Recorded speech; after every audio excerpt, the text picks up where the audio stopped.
नमस्कार दोस्तों, मैं हूं जयश्री और आप सबका स्वागत है आपके अपने यूट्यूब चैनल हिस्टोरिया में।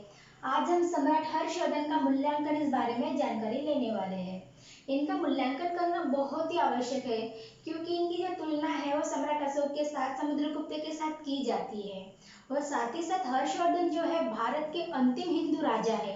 अंतिम हिंदू राजा होने के साथ साथ बौद्ध धर्म को राजाश्रय देने वाले अंतिम राजा है। अगर हम एग्जाम ओरिएंटेड अपनी सिलेबस जो उसकी बात करते हैं तो हर्षवर्धन का जो टॉपिक है वो हमारे एंशिएंट हिस्ट्री का लास्ट टॉपिक हो सकता है। अगर हम साउथ के जो चेर है, वाकाटक है, चालुक्य है, पांड्यन को बाद में अगर पढ़ते हैं या फिर हर्षवर्धन के पहले पढ़ते हैं तो हर्षवर्धन हमारा एंशिएंट हिस्ट्री के सिलेबस का लास्ट टॉपिक होता है। इसके बाद हमारी मेडिवल हिस्ट्री स्टार्ट हो जाती है और इनकी तुलना जो है भारत के महानतम शासकों के साथ की जाती है। इसलिए इनके जो गुण है इनको देखना बहुत ही आवश्यक हो जाता है, इनका मूल्यमापन करना बहुत आवश्यक हो जाता है। अगर आपको आज की वीडियो अच्छी लगे तो लाइक करना, शेयर करना, सब्सक्राइब करना ना भूलें। आइए चलते हैं हमारे टॉपिक पे। हमारा टॉपिक क्या है कि हर्षवर्धन का मूल्यांकन। अब इनका मूल्यांकन करने से पहले हमें इनके स्टार्टिंग से लेकर इनके एंडिंग तक जितने भी काम रहे उनके बारे में देखना पड़ेगा। तो इनका जो राज्यारोहण है 606 ईस्वी में हुआ था, ठीक है। और इनका जो राज्यारोहण है बहुत ही कठिन परिस्थिति में हुआ था। हर्षवर्धन जो है बहुत ही महत्वाकांक्षी, पराक्रमशील, पराक्रमी जो थे, सूरवीर राजा थे। और इनका जो राज्यारोहण हुआ है वो ऐसे कंडीशन में हुआ है कि उस कंडीशन में किसी भी व्यक्ति को राज्यारोहण के साथ साथ साम्राज्य विस्तार करना है फिर वैसा सोचना भी कठिन है, क्योंकि इनका राज्यारोहण जो है, इनकी उम्र 16 साल थी। 16 साल की उम्र में इनका राज्यारोहण हुआ है। और जब ये 16 साल के थे तो इनके माता की मृत्यु हो चुकी थी, पिता की मृत्यु हो चुकी थी, भाई की हत्या हो चुकी थी, इनके जीजा की भी हत्या हो चुकी थी। और इनकी जो बहन थी राज्यश्री वो कहीं भाग गई थी विंध्याचल के पर्वतों में। बहन को ढूंढ के लाना, उसके बाद राज्यारोहण के बाद पूरे साम्राज्य की जो बागडोर उसको संभालना एक 16 साल के बच्चे के लिए इतना कठिन है। इस पर से पता चलता है कि ये कितने पराक्रमी रहे होंगे, प्रजादक्ष थे, शूरवीर थे। इनकी जो क्वालिटी इस पर से पता चलता है कि इनकी जो विपरीत कंडीशन थी उसके बाद भी ये हारे नहीं, तो जो परिस्थिति थी उसका सामना किया और अपना साम्राज्य विस्तार उन्होंने किया। इनका जो साम्राज्य विस्तार इसकी तुलना जो है समुद्रगुप्त के साथ की जाती है। मैं तो इतना चाहूंगी कि जो एमपीएससी यूपीएससी करना है जो कर रहे बच्चे हैं उनकी जो बार बार एग्जाम में अगर उनको सक्सेस नहीं मिल रही तो उनके लिए हर्षवर्धन बहुत ही आइडियल है, इनका आदर्श रखना चाहिए। क्योंकि देखिए इनकी उम्र 16 साल है, माँ नहीं है, बाप नहीं है, भाई नहीं है, उसके बाद बहन कहीं खो गई है और पूरा साम्राज्य की बागडोर है उसकी जवाबदारी इनके कंधे आती है। इतनी विपरीत परिस्थिति में भी ये लड़े, अपना साम्राज्य विस्तार कर अपना खुद का अस्तित्व निर्माण किया है। जो बच्चे एग्जाम देते हैं और सक्सेस नहीं हो रहे हैं तो उनको हार नहीं माननी चाहिए, क्योंकि कोई भी कंडीशंस हो वो ज़्यादा देर तक नहीं रहती। अगर हम उसको अच्छे से फेस करें, फिर अपना पॉजिटिव एटीट्यूड के साथ फेस करते हैं तो कोई भी कंडीशन हमें हरा नहीं सकती। इसलिए हर्षवर्धन का आइडियल रखना बहुत ही आवश्यक है, ठीक है।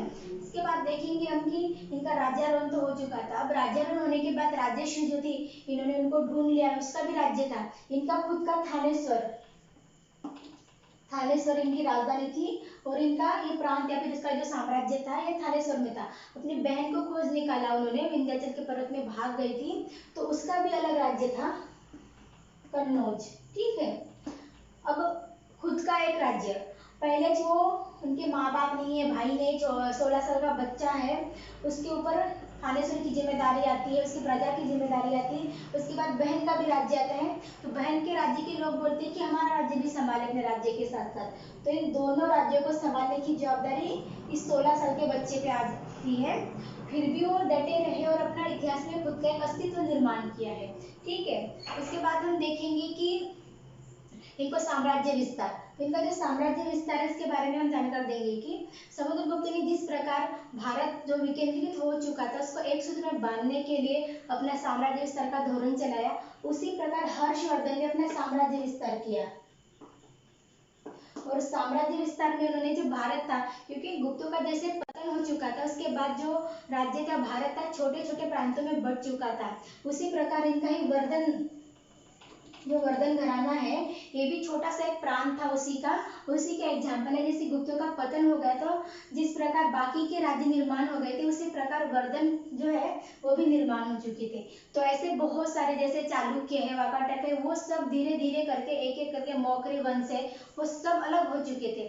उन सबको एक सूत्र में बांधने की जवाबदारी अब हर्षवर्धन के ऊपर आ चुकी थी, क्योंकि जैसे समुद्रगुप्त ने भी अपना साम्राज्य विस्तार का धोरण चलाया, पूरे भारत को जीता और पूरे भारत को एक सूत्र में बांधा, केंद्रीकरण की नीति अपनाई, उसी प्रकार हर्षवर्धन ने भी, अगर हम उसका एक आक्रमण पुलकेशिन द्वितीय के साथ छोड़ देते हैं तो पूरे भारत में अपनी सत्ता, जो अपना साम्राज्य उन्होंने निर्माण किया था, जो राज्य इन्होंने जीते थे वो तो इनके अंडर में थे ही, लेकिन इनकी जो शक्ति इतनी शक्तिशाली थी क्योंकि बाकी के जो राजा थे वो बिना कुछ कहे इनके मतलब इनका विरोध नहीं कर पाए, इनके सैन्य प्रशासन के सामने इनका विरोध नहीं कर पाए। एक तरफा अगर देखते हैं हम तो पूरे भारत पर अगर एक पुलकेशिन सेकंड का अपघात छोड़ देते हैं तो पूरे भारत पर इनका राज्य था। ठीक है, फिर उसके बाद हम देखेंगे कि इन्होंने साम्राज्य विस्तार की नीति भले ही अपनाई हो, नीति में इन्होंने हर बार युद्ध नहीं किया तो कभी संधि की है, तो युद्ध करके ऐसे सभी भारत में अपना राज्य निर्माण किया, और सिर्फ भारत में जीता ही नहीं या फिर राज्य को जीता ही नहीं उन्होंने,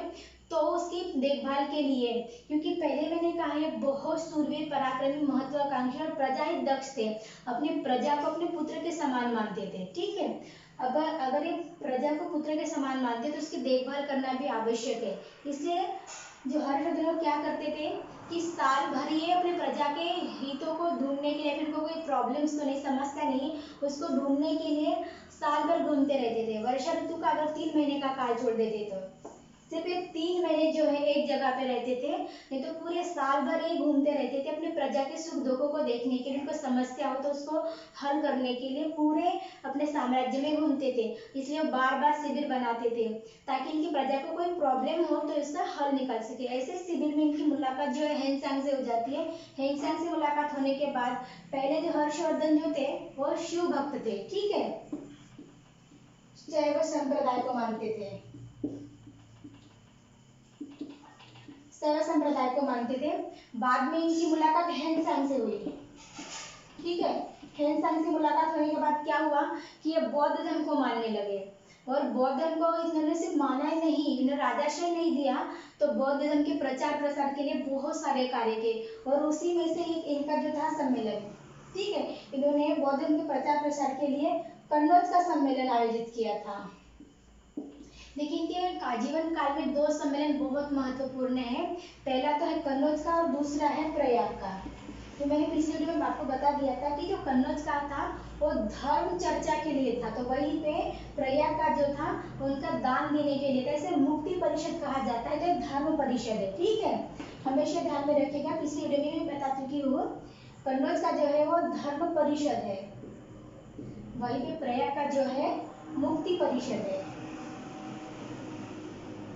तो बौद्ध धर्म को स्वीकार करने के बाद इन्होंने उसका प्रचार प्रसार करने के लिए, उसके मतों को पूरी जनता तक प्रसार हो, इसीलिए कन्नौज का सम्मेलन आयोजित किया, जहां इन्होंने ऐसा नहीं कि बौद्ध धर्म का प्रचार करना है तो सिर्फ बौद्ध अनुयायी या फिर बौद्ध भिक्षु को ही बुलाएंगे, तो सभी जाति के सभी प्रांतों की जो है उन सभी जो मानने वाले हैं उन सबको बुलाया था, चाहे पंडित हो निर्ग्रंथ हो, सबको बुलाया था, उस पर चर्चा की गई थी। क्योंकि हर्षवर्धन जो है एक धर्मनिरपेक्ष राजा थे, भले ही उन्होंने बौद्ध धर्म को माना था लेकिन बाकी के जो धर्म थे जैसे वैदिक संप्रदाय है या फिर शैव संप्रदाय, वैष्णव संप्रदाय है, ब्राह्मण है या फिर जैन है, तो इन्होंने ऐसे धर्मनिरपेक्ष होने के कारण ऐसा नहीं कि मैं बौद्ध धर्म को मान रहा हूँ तो आप सबको भी वही मानना है, इन्होंने छूट दे रखी थी, आपको जिस धर्म को मानना है, जिस धर्म का फॉलो करना है आप कर सकते हो।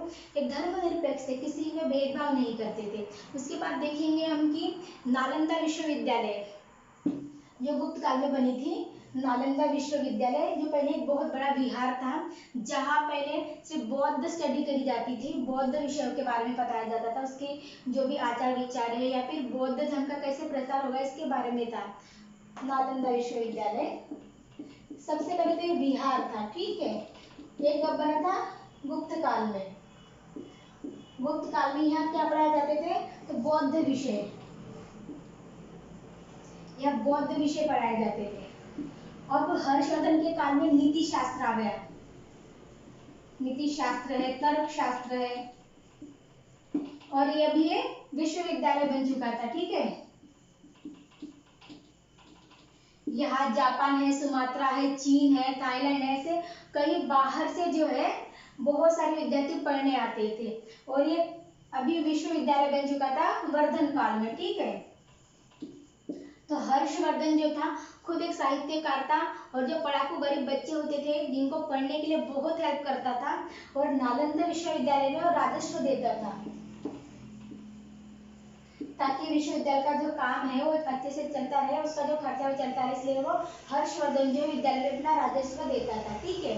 क्योंकि इन्होंने बहुत ऐसे कार्य किए हैं जो सम्राट अशोक से मिलते हैं, उनमें से ये काम है कि इन्होंने बहुत से जो गरीब बच्चे हो चाहे औरतें हो बूढ़े हो हाथ अपंग हो उन सबकी हेल्प की है। और हर्षवर्धन के बारे में जानते हैं तो हर्षवर्धन खुद एक साहित्यकार है, मैंने बताया। तो इन्होंने नागानंद है, रत्नावली, प्रियदर्शिका, इन 3 ग्रंथों की रचना की है। उसमें से रत्नावली पूछा जाता है कि रत्नावली के रचयिता कौन है। रत्नावली आईएमपी है क्योंकि बहुत बार सवाल पूछा चुका है कि रत्नावली जो ग्रंथ है वो किसने लिखा है या फिर रत्नावली के रचयिता कौन से या फिर हर्षवर्धन ने कौन सा ग्रंथ लिखा है। तो रत्नावली जो बहुत फेमस है तो इसको ध्यान में रखिएगा। नागानंद है, रत्नावली है, प्रियदर्शिका, ये तीनों जो ग्रंथ हैं हर्षवर्धन ने लिखे थे। साथ ही साथ हर्षवर्धन के काल में बाणभट्ट जो था उन्होंने भी इनके हर्षचरित्रम कादम्बरी और पार्वती संगम है, ठीक है। हर्षचरित है, फिर एक कादम्बरी और पार्वती स्वयंवर।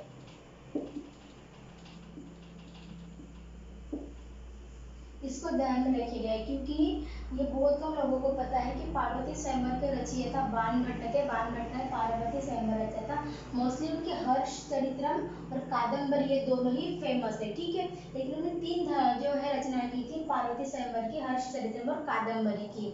तो साहित्यकार जैसे जैसे निम्नलिखित गोविंद की है जिसकी जो तुलना है गुप्त काल के कालिदास और भास के साथ की जाती है। तो ये खुद साहित्यकार थे, कवियों को अपने राजाश्रय दे रखा था और इनके राजाश्रय देने के कारण कवियों को कवि है, साहित्यकार है, रचनाकार है, मूर्तिकार, शिल्प, मतलब सभी जो कलाओं के दाता जानने वाले उनको इन्होंने राजाश्रय दे रखा था। इसलिए इनको विद्या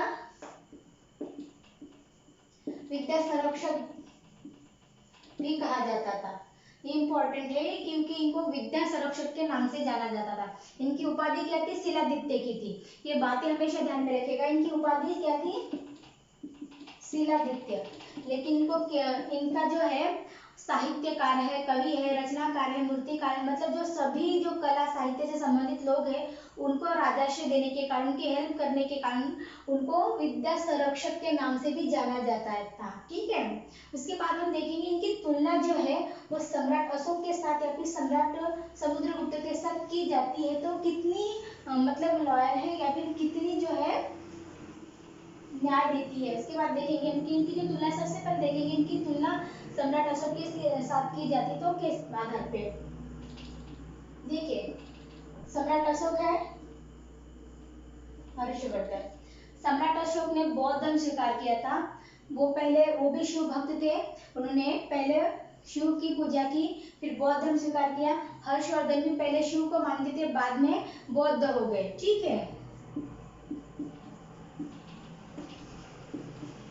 इतना ही नहीं तो इन्होंने बौद्ध धर्म स्वीकारने के बाद बहुत सारे जो गरीब बच्चे हैं या फिर अनाथ है, अपंग है, उनके लिए हेल्प की है, उनको मदद की है, उनके लिए सड़कें बनवाई है, विश्राम गृह बनवाए हैं, कुएं खुदवाए हैं, अस्पताल बनवाए हैं, उनको मुफ्त औषधालय बना के औषधि दी है, खाने का जो सामान है या फिर जो भी उनको जरूरत है, जरूरत की सारी चीजें जो है अशोक ने की है। वही काम हर्षवर्धन ने किए अपने राज्य में। इन्होंने भी सड़कें बनवाई है। उसके बाद सड़कों के दोनों तरफ जो पेड़ है वो पेड़ लगवाए, कुएं खुदवाए हैं, विश्राम गृह बनवाए हैं, इन्होंने भी औषधालय बनवाए थे, मुफ्त औषधि दी थी।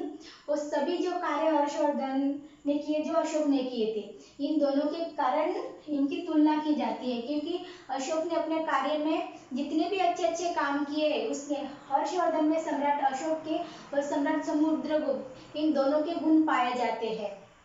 लेकिन बात क्या है कि सम्राट अशोक ने क्या किया था कि बौद्ध धर्म जैसे स्वीकार किया था उसके बाद हिंसा करनी छोड़ दी थी। इन्होंने युद्ध नहीं किया, अहिंसा का पूरी तरह से पालन किया। लेकिन हर्षवर्धन ने ऐसा नहीं किया। हर्षवर्धन ने बौद्ध धर्म स्वीकारने के बाद हिंसा करना नहीं छोड़ा। उन्होंने साम्राज्य विस्तार की जो नीति इसको चालू रखा। भले ही वो दानशूर थे, इन्होंने बहुत दान दिया था, अपने दान के लिए इतिहास में बहुत फेमस है।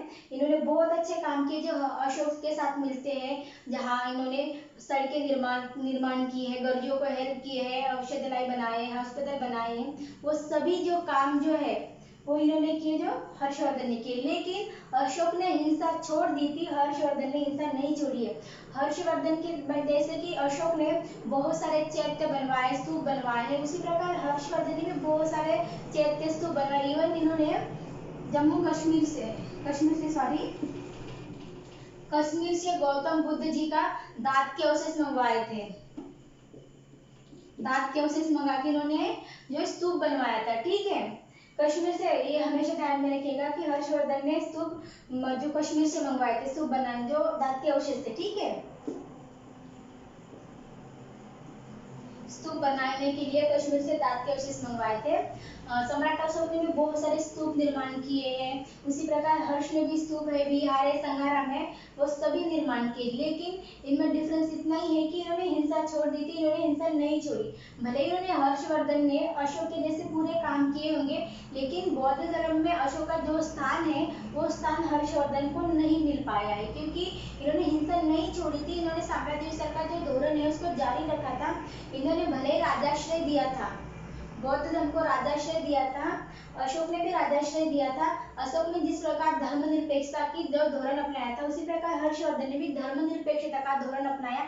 किसी के ऊपर बलजबरी नहीं की कि मैंने जो अगर बौद्ध धर्म स्वीकार किया है तो आपको भी बौद्ध धर्म स्वीकार करना पड़ेगा, ऐसी किसी पे जबरदस्ती नहीं की। इनके काल में सबको स्वतंत्रता थी, हर कोई अपने पंथ का, अपने धर्म का पालन कर सकता था, अपनी इच्छा अनुसार किसी भी धर्म को स्वीकार कर सकता था।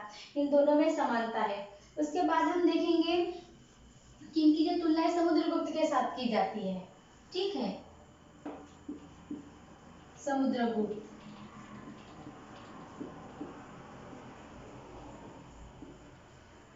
तो जो समुद्रगुप्त है, इन सबको हम जानते हैं, इनको भारत का नेपोलियन भी कहा जाता है। इनको भारत का नेपोलियन क्यों कहा जाता है? तो इन्होंने जो भारत जो टुकड़े टुकड़े में बटा था उसको एक सूत्र में बांधने के लिए प्रयास किया है। वही प्रयास हर्षवर्धन ने भी किया है।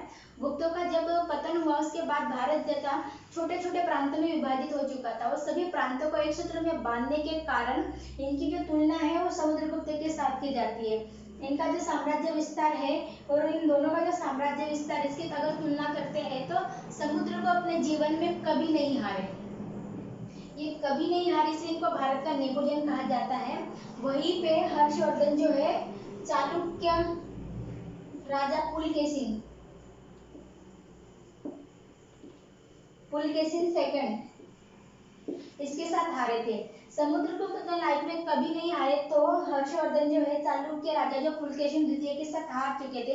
इन दोनों में साम्राज्य विस्तार की नीति थी। इन्होंने जिस प्रकार नीति का अपनाया था कि जो राज्य है वो जीतो, फिर उसके बाद उसको वापस कर दो और वहां से जो है कर लो और उस राजा को अपने अंडर में रखो, वही जो नीति थी वो हर्षवर्धन ने अपनाई थी। इन्होंने भी राज्य को जीता, उस राजा को वापस कर दिया और राजस्व के रूप में जो भी हिस्सा रहा होगा वो राजस्व लेते थे। नहीं कि उन्होंने राजा को अंडर में रखा या फिर वो राज्य अपने राज्य में सम्मिलित नहीं किया। तो जो राजा को जीता था उसका राजस्व वापस करके कुछ साल का जो उत्पन्न हुआ फिर राजस्व से वो लेते थे। ठीक है, इन दोनों की जो नीति वो समान थी। लेकिन हर्षवर्धन जैसे कि समुद्रगुप्त कभी नहीं हारे, तो हर्षवर्धन जो है अपने लाइफ में एक बार हार चुके थे।